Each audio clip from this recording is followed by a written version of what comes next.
Hello guys, this is Sunkar Prajapati. मैं आपका आदर्श classes में स्वागत करता हूं। आज हम लोग कर रहे हैं अलजेब्रा का पार्ट 12। इससे पहले हमने अलजेब्रा के पार्ट 1, पार्ट 2, पार्ट 3 सब शेयर करी जो है पढ़ा दिए हैं, बता दिए हैं। और उन सभी पार्ट्स का पीडीएफ अगर आप चाहते हैं और अभी जो करंट में पीडीएफ आपको चाहिए इस पार्ट का, तो आपको क्या करना है, मेरा टेलीग्राम अकाउंट ज्वाइन करना है। और टेलीग्राम पे जाकर के आप सर्च करेंगे आदर्श क्लासेस रामगढ़, सिर्फ बगल में देखेंगे आप सुनील भी लिखा हुआ होगा। और यहाँ पर जो आपको लोगो दिख रहा है वो लोगो वहाँ नज़र आ जाएगा आपको, उस पर आप ज्वाइन कर लीजिए। तो इस चैनल का आपको पीडीएफ, ठीक है, और क्लास नोट्स दोनों अवेलेबल वहाँ पर हो जाएंगे। ये क्लासेस आपकी सभी कॉम्पिटिटिव एग्जाम्स के लिए चलाई जाती हैं। कोई भी कॉम्पिटिटिव एग्जाम में हो जहाँ पर आपको ये सिलेबस पूछी जाती है, वहाँ पर ये आपका पढ़ाया जाएगा, बताया जाता है। ठीक है, तो आज तो मैं आपको स्टार्ट कर रहा हूँ द्विघात समीकरण। मैंने बहुत सारे द्विघात समीकरण के क्वेश्चंस भी लिए हैं। तो उससे पहले द्विघात समीकरण के क्वेश्चंस पे चलने से पहले हम आपको जो है द्विघात समीकरण का कंसेप्ट बता देते हैं थोड़ा सा। ठीक है, देखिए समझिए कि द्विघात समीकरण कहा किसको जाता है। तो एक होता है बीजगणितीय व्यंजक, कुछ ऐसा दिखता है ए एक्स स्क्वायर, ठीक है, B X plus C is equal to 0, ये ऐसा दिखता है।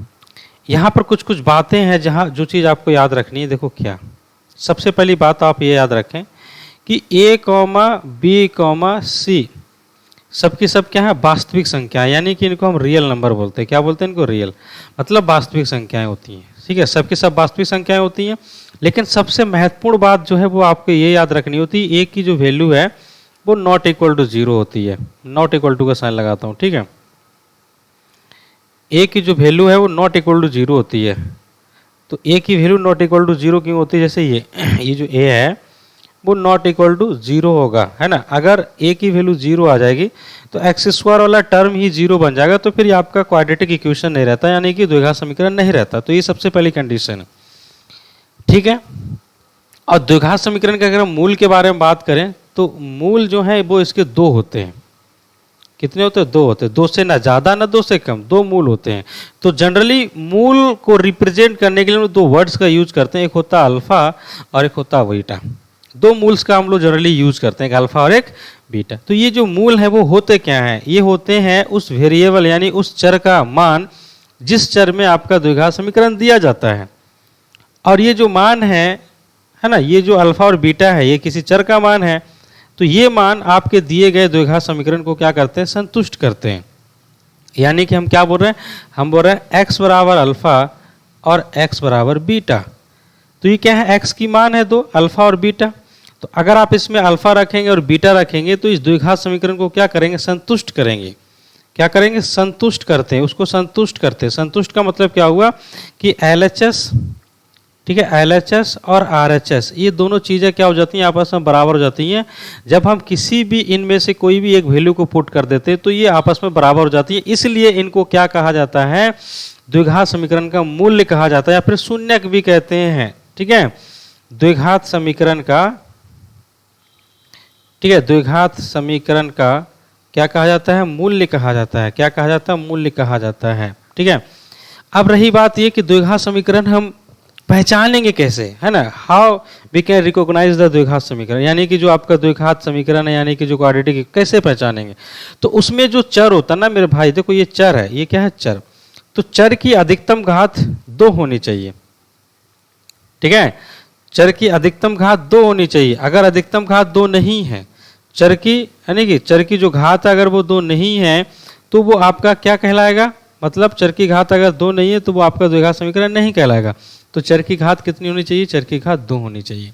यानी कि कहने का मतलब कि जो आपके पास बहुपद, एक प्रकार से क्या ये समीकरण है, तो ये समीकरण है, इसकी मैक्सिमम पावर कितनी होनी चाहिए? 2 होनी चाहिए। यानी x का मैक्सिमम पावर 2 होना चाहिए, कम से कम कितना भी हो।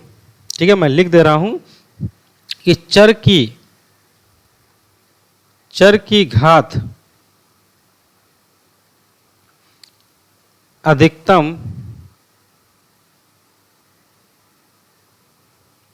अधिकतम 2 होनी चाहिए ही चाहिए।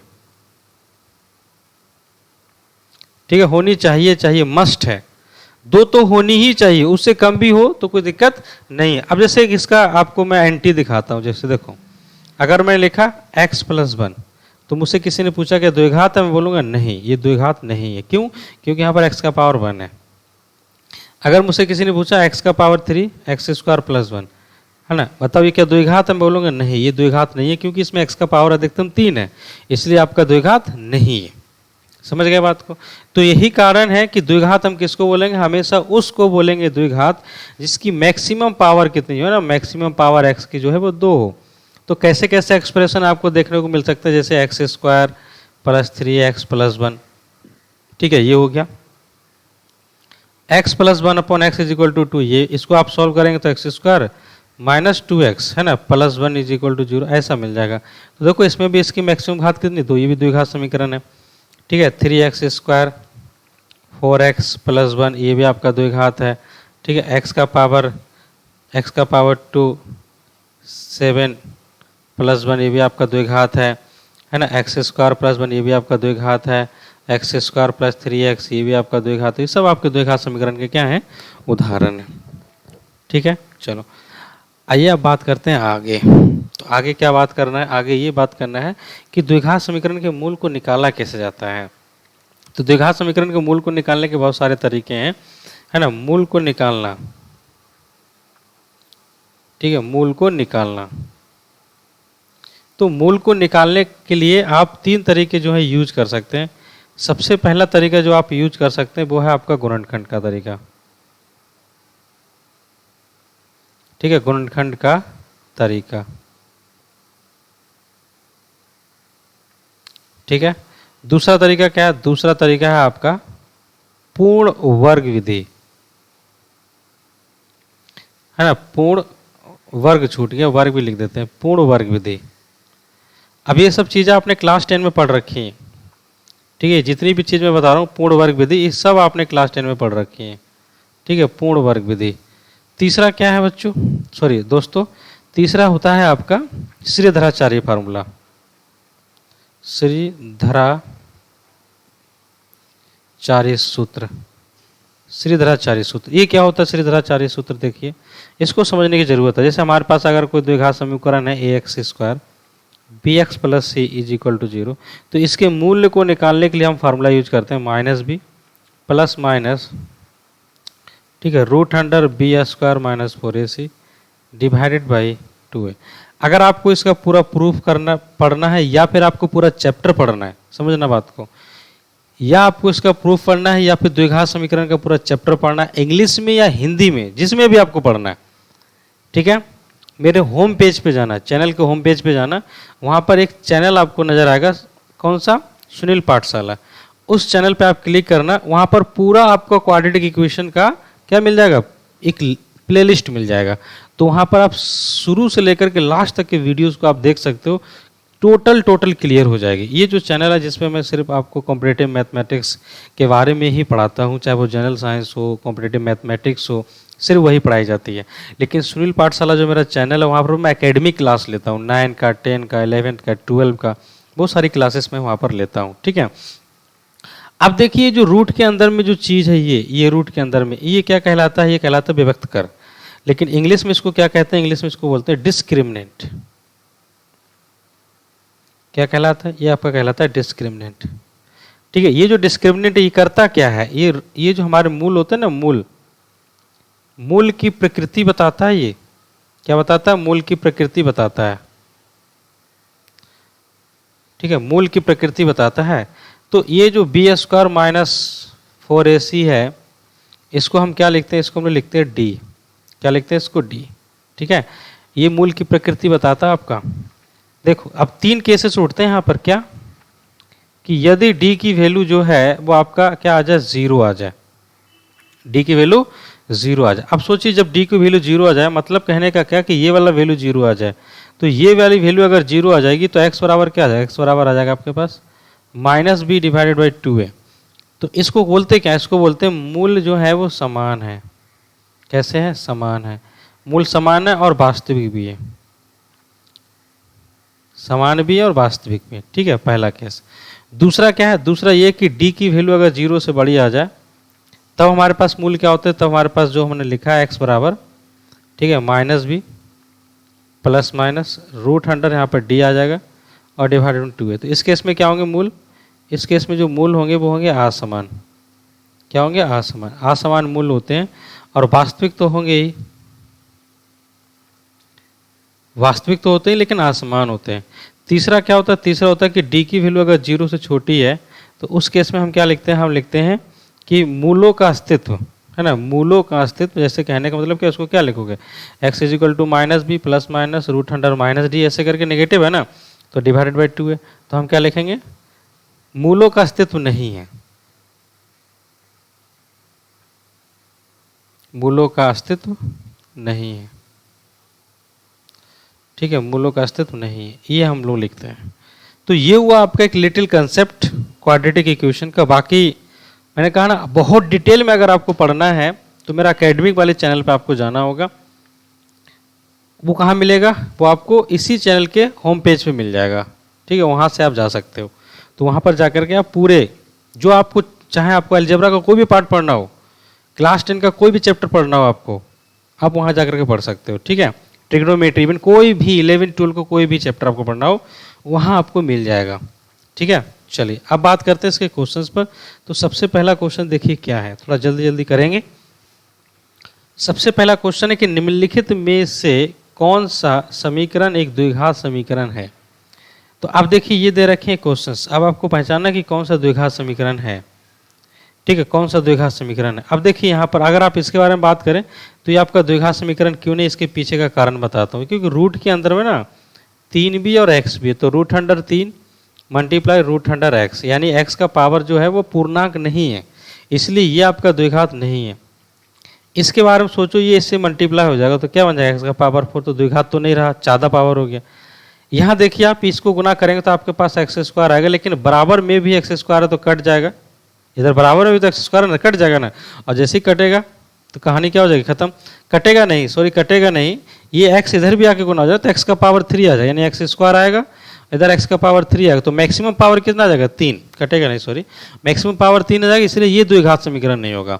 ये आपका द्विघात क्यों है, क्योंकि इसको इधर लेके माइनस कर दो तो एक्स स्क्वायर बचेगा और आपके पास इधर आएगा 5 इज इक्वल टू 0। ये आपका द्विघात समीकरण होगा, option number D is the right answer. Question number 2 में देखिए वही सेम क्वेश्चन है कि कौन सा द्विघात समीकरण नहीं है, ये पूछा है कौन सा नहीं है। अब जैसे ये इसके बारे में बोलो तो ये तो है, ये भी आपका है, ये भी आपका है, ये नहीं है क्योंकि यहाँ पर एक्स का पावर मैक्सिमम कितना दिख रहा है, 3, ये आपका नहीं है। तो बच्चा वाले क्वेश्चन है, निम्नलिखित में से किस समीकरण के वास्तविक मूल होंगे, वास्तविक मूल होंगे। तो वास्तविक मूल के लिए हमने क्या बताया, 2 चीज़ें होती है, D greater than equal to 0। अब जैसे ये है तो डी की वैल्यू निकालना है आपको, क्या निकालना है, डी वैल्यू। अब देखो डी की वैल्यू होती क्या है, डी की वैल्यू होती है आपके पास बी स्क्वायर माइनस 4ac। अब देखो इसका बी के वैल्यू 1 है और सी आपका पॉजिटिव है, बी की वैल्यू 1 है, सी पॉजिटिव है, यानी कि डी कैसा आ जाएगा, इसका डी आ जाएगा नेगेटिव।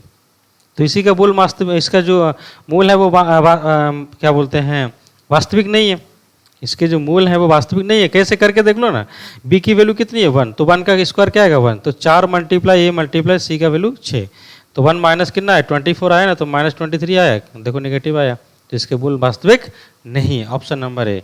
बाकी चेक करने की जरूरत नहीं है, option number A is the right answer, ठीक है। चलो आगे बढ़ूँ, आगे बढ़ सकता हूँ मैं। एक और देखो, निम्नलिखित में से किस समीकरण के मूल, हाँ इसको भी चेक करके देखो, ये कितना लिखा हुआ 3, तो 3 का स्क्वायर कितना जाएगा 9, 4 मल्टीप्लाई ए की वैल्यू 2 और सी की वैल्यू जो है वो आपके पास 4 है, तो 9 हो गया, 4 चौक 16 और 16 दूनी 18, तो आंसर कितना गया -9। ये भी 0 छोटा है, ठीक है। तो हमको लगता है ये थोड़ा मिस्टेक हो गया है, ये क्वेश्चन आपका मिस्टेक हो गया है। इसको भी आप चेक करके देखो, क्या लिखा, निम्नलिखित में से किस समीकरण के वास्तविक मूल होंगे, सॉरी वास्तविक मूल होंगे ये पूछ रहा है, हमने क्वेश्चन थोड़ा उल्टा पढ़ लिया, ठीक है। तो इसके तो वास्तविक मूल नहीं है, 4 चौक 16 और 3 पंजे 15, 15 चौक 60, इसके भी वास्तविक नहीं है, इसके वास्तविक होंगे, ठीक है। Option number D is the right answer. Question number 3 है, द्विघात समीकरण दे रखा है ये का विभक्त कर कितना होगा, इसका विभक्त कर पूछा, इसमें से ये कौन सा होगा, तो निकाल दो। क्या फार्मूला बताया, बी स्क्वायर माइनस 4ac, तो बी की वैल्यू कितनी है 1, तो 1 का स्क्वायर माइनस 4 मल्टीप्लाई 1 मल्टीप्लाई 1, तो 1 माइनस 4 कितना आंसर आ जाएगा -3, देखो -3 है कहीं, option number B. Question number 5 में क्या लिखा है कि इसका विभक्त कर पूछा है, तो निकालो विभक्त कर। b की वैल्यू कितनी है -3, तो -3 का स्क्वायर 4 मल्टीप्लाई 2 मल्टीप्लाई -12, तो हो जाएगा 9 माइनस माइनस प्लस, ये हो जाएगा 8 और 12 को 8 से गुना करो, 12 96, 96 जोड़ोगे तो कितना हो जाएगा 9 6 15 105। Option number C. Question number 6 में लिखा समीकरण के मूल क्या है। बहुत अच्छा क्वेश्चन है। X square minus 9x plus 18 is equal to 0। तो 18 का मतलब क्या होगा, 18 का मतलब हो गया 3 मल्टीप्लाई 6, क्या हो जाएगा 3 मल्टीप्लाई 6, ठीक है ना, 3 मल्टीप्लाई 6 होता है ना, तो आंसर हो जाएगा 3 और 6, कहीं 3 और 6 है, option number A is the right answer. इसको देखो क्या लिखा है, इसके भी मूल ही पूछा है इन्होंने, इसके भी मूल ही पूछा है आपसे, क्या मूल होंगे इसके, ठीक है, क्या मूल होंगे इसके, ये इन्होंने पूछा है। तो 15 को 2 से गुणा करो, कितना जाएगा 30, और 6 पंजे 30 होता है, तो इसको आप लिख सकते हो 2x स्क्वायर, ठीक है, -5x -6x plus 15 is equal to 0। तो x को कॉमन निकाल दो तो क्या बचेगा 2x - 5, तो x बराबर 5/2 किस में है, इसमें है ना, तो ये आंसर हो जाएगा आपका ऑप्शन नंबर ए। पूरा बनाने की जरूरत नहीं, जहां मेरा आंसर हमको मिल गया वहीं छोड़ दो, खत्म हो गया कहानी। अब जैसे ये क्वेश्चन इसके बारे में इन्होंने पूछा है, एक्स स्क्वायर -4√3, ठीक है, प्लस 9। अब 9 को आप क्या लिख सकते हो, 9 को आप लिख सकते हो क्या चीज़ 3√3। एक तरीका और भी होता है ना पता करने का, देखो ये तो एक फैक्टराइज करने का तरीका हो गया। अब ऑप्शन से अगर आप करना चाहो तो ऑप्शन से भी कर सकते हो। कैसे ऑप्शन से, क्योंकि जो भी आंसर होगा वो इसको तो सेटिस्फाइड करेगा ही करेगा, जो भी आंसर होगा वो इसको तो सेटिस्फाइड करेगा ना भाई। तो आप सेटिस्फाइड करेगा तो चेक करके देखो, जैसे मान चलो √3 चेक करो, तो √3 का स्क्वायर कितना जाएगा 3, और यहाँ √3 रखो, यहाँ भी √3 रखो, तो 4√3 तो ऑलरेडी है आपका पास, ठीक है, और यहाँ पर भी √3 है, 4√3 और भी यहाँ भी √3 आ जाएगा प्लस 9, तो अब तो ये 12 हो जाएगा 12। तो ये तो आपका सिर्फ √3 तो सत्य हो गया, क्योंकि √3 सब में है, तो इससे ये पता चला कि √3 इसका आंसर है। तो √3 के आधार पे आप नहीं बोल सकते, क्योंकि माइनस वाला तो चलेगा नहीं, इसलिए 2 ऑप्शन ये गलत हो गया। अब आप क्या करो, इसमें से कोई एक पुट करके, जैसे जैसे हम 3√3 को पुट करते हैं, तो 3 3 9 3 27, ये 27 हो जाएगा, क्योंकि इसका स्क्वायर करोगे ना आप, 3 का स्क्वायर 9 हो गया और √3 का स्क्वायर 3, तो 9 3 27 हो गया। यहाँ पर अगर आप पुट कर रहे हो तो 4 मल्टीप्लाई √3 है, और यहाँ भी क्या पुट कर रहे हो 3√3, और यहाँ पर क्या आपके पास प्लस 9, तो 9 जोड़ देंगे तो इसमें तो 36 हो जाएगा। इधर देखो आप कितना हो जाएगा 12, 4 3 12 ना, 12 मल्टीप्लाई 3, तो 36 - 36 यानी आंसर 0 आ गया। तो option number B is the right answer. तो ऑप्शन से भी क्वेश्चन को करने का तरीका होता है। क्या लिखा है उन्होंने, समीकरण के मूल समान होंगे। समान का मतलब क्या हो गया, समान का मतलब हो गया डिस्क्रिमिनेट इक्वल टू 0, यानी डी इज इक्वल टू 0, तो B square -4ac is equal to 0। तो बी की वैल्यू कितनी है 1, तो 1 का स्क्वायर -4 मल्टीप्लाई ए की वैल्यू ए है, और सी की value B is equal to 0, तो -4ab plus 1 is equal to 0, यानी कि 4ab इज इक्वल टू 1। तो 4ab इज इक्वल टू 1 है, तो ab इज इक्वल टू कितना आ जाएगा 1/4, तो ab इज इक्वल टू 1/4, देखो यहाँ लिखा हुआ ऑप्शन नंबर डी। इसमें क्या लिखा है कि मूलों का गुणनफल, वाह क्या बात है, गुणनफल निकालना है। क्या निकालना है, गुणनफल। तो आ जाओ, बहुत आसान है निकालना। तो क्या आ जाएगा, यह आपके पास 6x square -7x plus 3 is equal to 0। 6 बाहर निकाल लो, 6 से कॉमन, तो 6x अपॉन यहाँ 6 आ जाएगा, और आ जाएगा 3/6 इज इक्वल टू 0। तो 3/6 का मतलब क्या हो गया, 3/6 का मतलब हो गया 1/2, और इसी को क्या बोलते हैं, इसी को बोलते हैं अल्फा मल्टीप्लाई बीटा की वैल्यू। तो 1/2, option number B is the right answer. अगर आप चाहें तो मैं बता देता हूँ द्विघात समीकरण लिखने का फॉर्मूला क्या होता है, X square minus alpha plus beta X alpha into beta is equal to 0। ये द्विघात समीकरण लिखने का फार्मूला होता है, ठीक है। यदि समीकरण के मूल बराबर हो, तो मूल बराबर मतलब d बराबर 0, यानी कि बी स्क्वायर -4ac बराबर 0। तो b की वैल्यू कितनी, -8 का स्क्वायर 64, 4 मल्टीप्लाई का वैल्यू 2, और multiply k is equal to 0, तो यहाँ जाएगा 64 -8k इज इक्वल टू 0, तो k की वैल्यू आ जाएगी आपके पास 8, option number D. Question number 12 देखिए क्या लिखा है कि p के किस मान के लिए समीकरण के मूल वास्तविक तथा बराबर होंगे। बराबर होंगे मतलब d इज इक्वल टू, ये बहुत इंपॉर्टेंट प्रॉपर्टी है इसकी, d बराबर यानी मूल प्रकृति जो है d बराबर 0 की, बहुत इंपॉर्टेंट है। आप इसको थोड़ा बढ़िया से पढ़ें। तो बी स्क्वायर -4ac बराबर 0, b की वैल्यू कितनी है 2√5, यानी 2 का स्क्वायर 4, और 5 का रूट 5 का 5, तो 4 पंजे 20 हो जाएगा। और यहाँ हो जाएगा 4p multiply 4 is equal to 0, तो हो जाएगा 20। 16p इज इक्वल टू 0, तो 16p इज इक्वल टू कितना जाएगा 20, तो p की वैल्यू निकालेंगे तो 20/16 यानी कि 5/4, तो 5/4 है कहीं, option number B. Question number 13 में लिखा है कि द्विघात समीकरण के मूल होंगे कैसे, वास्तविक आश्रमक। ये तो डिस्क्रिमिनेंट बताता है, तो डिस्क्रिमिनेंट निकालो। क्या था आपके पास, b² माइनस 4, तो b की वैल्यू कितनी है 4, 4 का स्क्वायर 16, 4 मल्टीप्लाई 4 मल्टीप्लाई 1, तो 16 माइनस 16 कितना आंसर आ गया 0। तो वास्तविक और समान होंगे, ऑप्शन नंबर बी, वास्तविक और समान।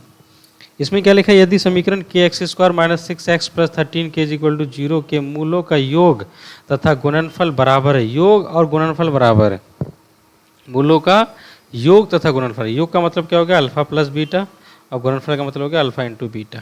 तो अल्फा प्लस बीटा क्या होता है, ये होता है माइनस b/a, और ये होता है आपके पास c/a।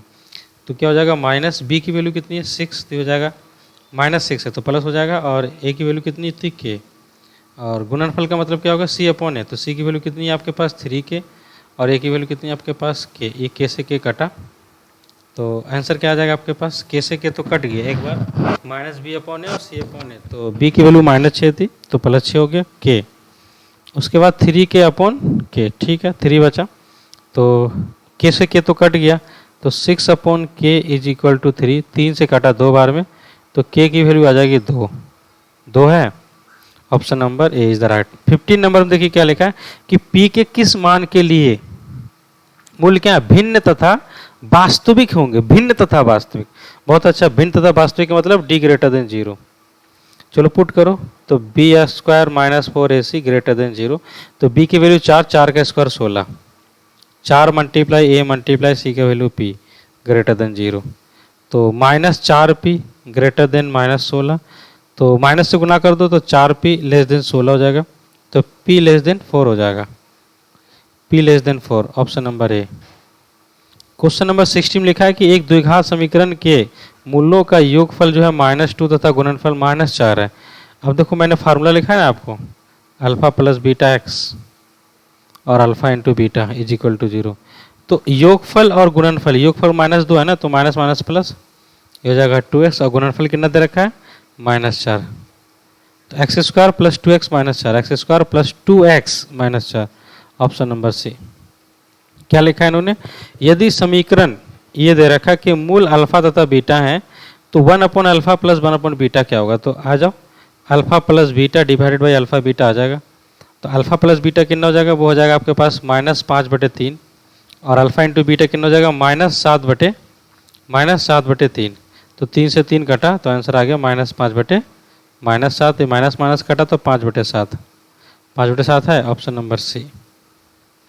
इसमें क्या लिखा है कि एक द्विघात समीकरण के मूल 2√5 और ये हैं, तो समीकरण क्या होगा, जोड़ दो ना इसको x², ठीक है जोड़ दो, निकाल दो। फार्मूला तो अभी मैंने आपको बताया था, क्या फार्मूला होता है x² alpha plus beta x, और यहाँ होता है alpha into beta is equal to 0। दोनों को जोड़ोगे तो √5 कटेगा, तो आंसर आ जाएगा x², और यहाँ पर आ जाएगा -4x, और इन दोनों को गुना कर दो, 4 में से 5 घटाओगे तो कितना आ जाएगा -1 ना, तो यहाँ आ जाएगा -1 इज इक्वल टू 0।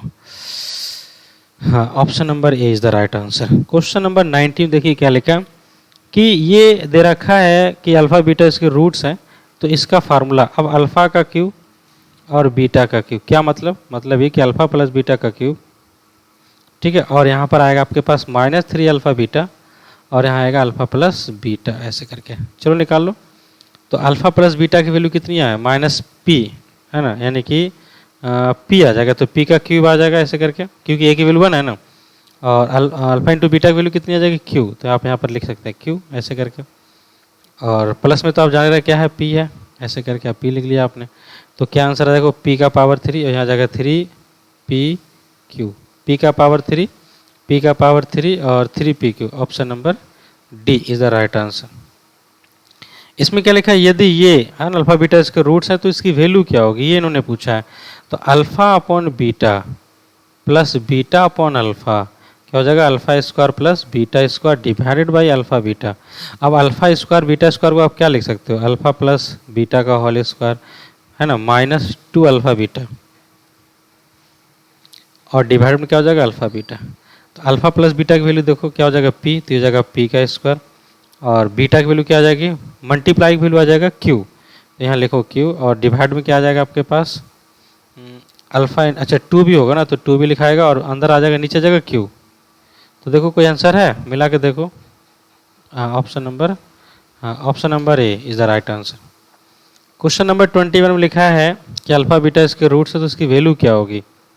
अच्छा क्वेश्चन है, अल्फा का क्यू बीटा का क्यू, तो अभी मैंने बताया था अल्फा प्लस बीटा का होल क्यू, और मैंने क्या बोला था, 3 मल्टीप्लाई अल्फा बीटा और alpha plus beta.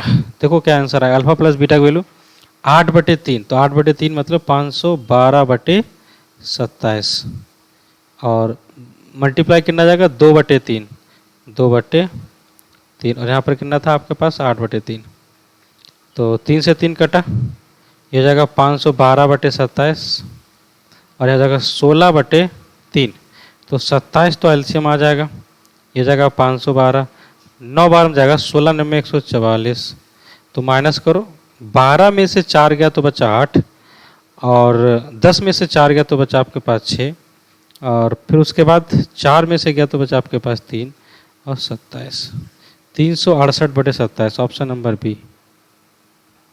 Question number 22 में लिखा है कि यदि है तो x का मान क्या है, यदि है तो x का मान क्या है, ये इन्होंने हमसे गुजारिश की है।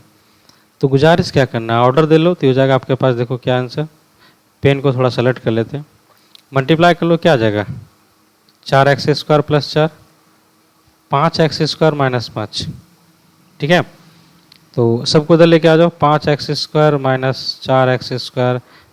5 - 4 = 0, तो x² = 9, तो x की वैल्यू ±3, ऑप्शन नंबर है। क्वेश्चन नंबर 23 में लिखा है कि x² / 2 x/2 का होल स्क्वायर माइनस x = 48, तो x = क्या होगा, इसका होल स्क्वायर तोड़ दो, x², नीचे आ जाएगा 4 माइनस x = 48, तो आंसर आ जाएगा x² - 4x, 48 × 4,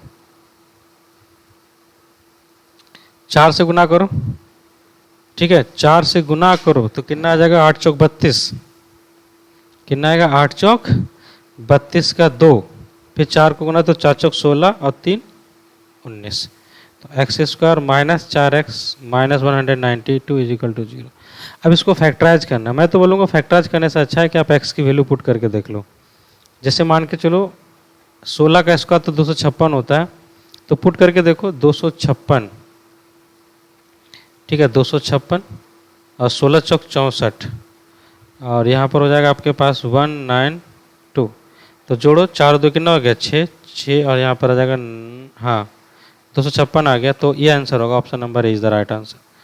वैल्यू पुट करके भी आप सॉल्व करके देख सकते हो, ठीक है। अब देखिए इन्होंने क्या लिखा है, ये दे रखा है कि मूल है ना एक दूसरे के व्युत्क्रम है, तो एक दूसरे के व्युत्क्रम का मतलब क्या हो गया, अगर एक अल्फा है तो दूसरा कितना होगा, 1/α, एक अल्फा है तो दूसरा कितना होगा, 1/α, ऐसा बोला उन्होंने कि अगर इसके मूल व्युत्क्रम है तो इसमें से कौन सा सही है, ठीक है, इसमें से कौन सा सही है। तो देखो एक ऐसा करते हैं, अल्फा इंटू 1/α निकाल के देखते हैं, तो क्या फार्मूला हो जाएगा, C/A हो जाएगा ना, तो ये देखो कटा, तो कितना आंसर आ जाएगा, C/A, यानी A = C है, option number C is the right answer. Question number 25 UPPCS lower में पूछा हुआ है, किसी संख्या और उसके वर्ग का योग 240 है, तो वह संख्या क्या है, किसी संख्या और उसका वर्ग का योग, जैसे x² + x कितना है, 240 है, क्या होगी भैया, आ जाओ देखते हैं। 240 है, 12 के स्क्वायर 144 होता, कभी नहीं आएगा, ठीक है। 15 के स्क्वायर 225 होता, 225 में 15 जोड़ दोगे तो 240 आ जाएगा, तो option number A, option number C is right. 15 के स्क्वायर कितना होता है, 225 ना, और 15 जोड़ो कितना हो जाएगा, 240 हो गया ना, तो option number C is right answer.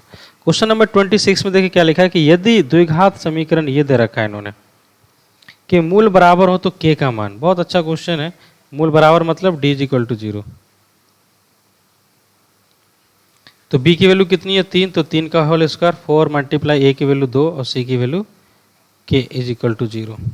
9 हो गया, 8k हो गया इज इक्वल टू 0।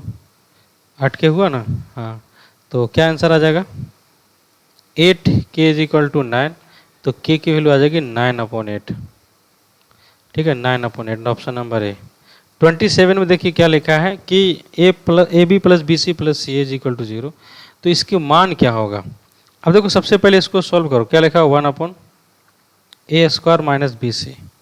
अब थोड़ा दिमाग लगाना है इसमें कि हमारे पास a प्लस, अब बी सी की वैल्यू निकालो, तो बी सी की वैल्यू अगर आप निकालेंगे तो माइनस ए बी, ठीक है, माइनस सी ए आएगा, माइनस से गुना कर दो क्योंकि माइनस है ना, तो माइनस से अगर आपने गुना कर दिया तो ए बी प्लस सी ए आ गया।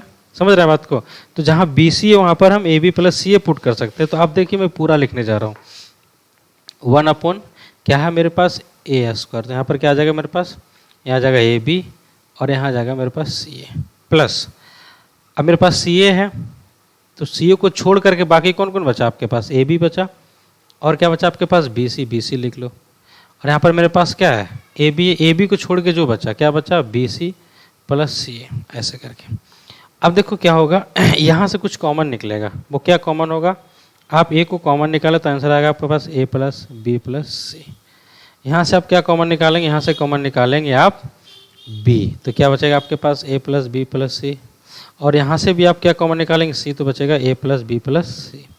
तो अब आप क्या कर सकते हैं, यहाँ से आप कॉमन निकाल लें, पूरा क्या निकाले कॉमन, ए प्लस बी प्लस सी, ये आपने कॉमन निकाला तो यहाँ बचेगा सबके नीचे यहाँ 1/a 1/b 1/c, तो सबको जोड़ोगे तो ए प्लस बी प्लस सी, और नीचे में क्या आ जाएगा आपके पास ए बी सी। ठीक है, नीचे में क्या आएगा ए बी सी आएगा कि कुछ और आएगा, तो थोड़ा चेक करने दो, ए बी सी ही आएगा कि कुछ और आएगा, नहीं, तीनों का एलसीएम अलग आएगा ना, तीनों का एलसीएम जब अलग आएगा तो आ जाएगा एलसीएम आ जाएगा ए बी सी, नहीं ए बी सी नहीं आएगा, यहाँ आएगा आपके पास, यहाँ आएगा आपके पास बी सी, यहाँ आप पी सी लिख लो, बी सी लिख लो, और यहाँ लिख लो आप ए बी नहीं ए सी, और यहाँ क्या लिख लो आप ए बी। इसकी वैल्यू क्या दे रखी है 0 शुरू में ही, तो अल्टीमेटली आंसर क्या आ जाएगा 0।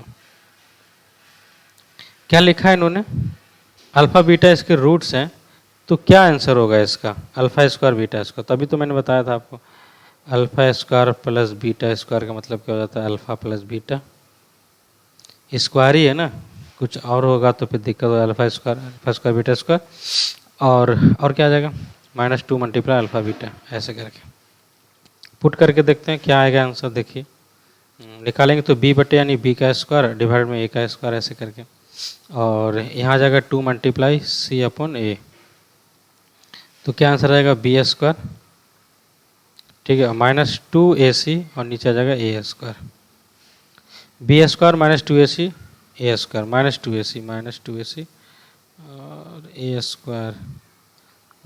-2ac, यहाँ माइनस होना चाहिए, ठीक है, यह माइनस होगा, ऑप्शन नंबर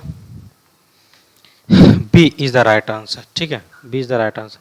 क्वेश्चन नंबर 29 में देखिए क्या लिखा है कि अल्फा बीटा जो है वो रूट्स हैं इसके, तो इसकी वैल्यू क्या होगी, तो बहुत सिंपल सी बात है, यहाँ आ जाएगा α² और यहाँ आ जाएगा β² और नीचे हो जाएगा अल्फा इंटू बीटा का स्क्वायर।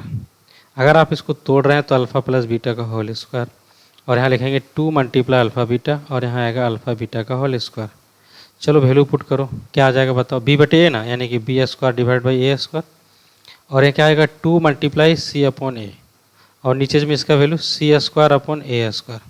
तो ऊपर में अगर आप सॉल्व कर रहे हैं तो आपके पास आंसर आ रहा है b² और 2ac, और यहाँ आ रहा है a², तो a² ये वाला ऊपर गया और नीचे क्या बचा c², तो ये कटा, तो c² नीचे में कहीं है, ये देखो option number A is the right answer, option number A is the right answer. Questions खत्म हो गए गाइस, तो ये हुए आपके पूरा अलजेब्रा का पार्ट जो है वो खत्म हो गया। अब मैं ट्रिग्नोमेट्री के पार्ट्स जो है वो रिवाइज कराऊंगा, क्वेश्चंस को रिवाइज कराऊंगा आपको। वीडियो अगर अच्छा लगता है तो प्लीज़ वीडियो को लाइक शेयर कमेंट जरूर कीजिएगा दोस्तों, और इसका PDF पाने के लिए आप हमारे टेलीग्राम अकाउंट को ज्वाइन कर सकते हैं।